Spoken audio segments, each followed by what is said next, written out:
डोली में बैठ के भोरे होई जइबू सपना।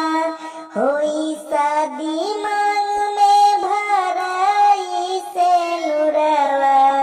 दुल्हनी बन के जइबू पियावा के घरवा।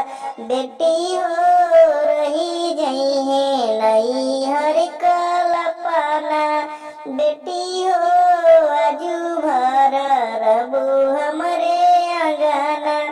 बाबूजी के प्यार छूटी माई के दुलार हो। भैया के घरे छोड़ी के जइबू ससुरार हो। बेटी हो कह के रोजे रटी मुहवा रटना। बेटी हो आजू भर रबू हमरे अंगना। सखिया सलेहर सगरो लोरावा बहई है। तोहरा के घरवा से डोली में बैठई है।